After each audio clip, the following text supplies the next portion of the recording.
Okay, here we go, we are rolling.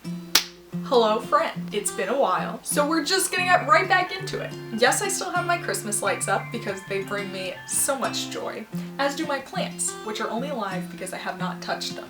So over the past year, I've discovered that I respond to most challenges in life in one of two ways. I either say, it's fine, I'm fine, everything's fine, or I just want to curl up and die. Not surprised to find that you do. So I guess I'll curl up and die too.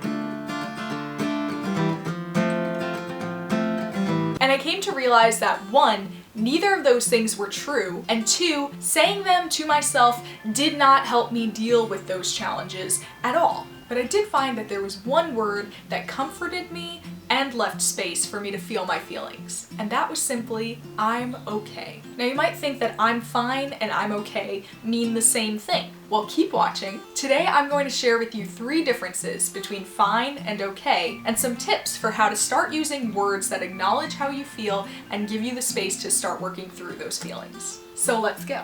Number 1, when you tell yourself it's fine about a situation that most certainly is not fine, you suppress the hurt, confusion, and anger you may be feeling because you think you're supposed to feel like everything's in order. But telling yourself it's okay allows you to acknowledge that you don't have to be fine with the situation. And while you may not be fine, you're not stuck. There are things that you can do to deal with it, and it is going to be okay. So the next time you are faced with a challenge that you are not fine with, try telling yourself, it's not fine, but it is okay. I find it comforting. Number 2, saying I'm fine cuts off conversation, while saying I'm okay can invite further conversation. Observe. Hey, how are you? I'm fine. That's great. I'm so glad to hear that. Okay, bye! And compare that with this exchange. Hey, how are you doing today? I'm doing okay. Oh, just okay? Yeah, things have been kind of rough lately, but I'm working through it. I'm sorry to hear that. Well, if you ever need someone to talk to, I'm right here. Thanks, I might take you up on that.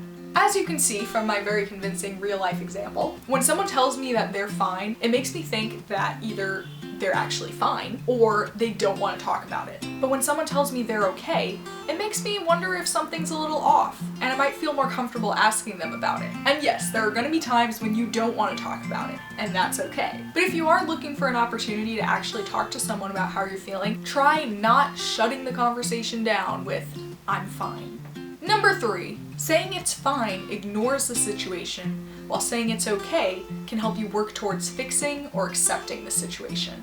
Like I've been saying, when you tell yourself something's fine, it doesn't acknowledge what's actually wrong with the situation. It makes you believe that there's nothing you can do about it, so you might as well give up and just pretend that everything's in order. But I found that simply changing that response to it's okay puts me in a space where I can acknowledge the problem and helps me think about ways that I can fix it or how I can become okay with it. Now I know that there are some things that are not fine or okay, like spelling your instead of your not okay. Suggesting that Christian pop punk is not the greatest genre of music to ever exist? Not okay. Pouring the milk first? Not okay. But in all seriousness, I know that there are many people right now who really do feel hopeless, and like they'll never be fine or okay. And so I'm just using the small difference between these 2 words to challenge you to use words that express how you're feeling instead of how you think you should be feeling. Maybe you don't want to have a whole conversation about it with somebody, but the least you can do is learn to be honest with yourself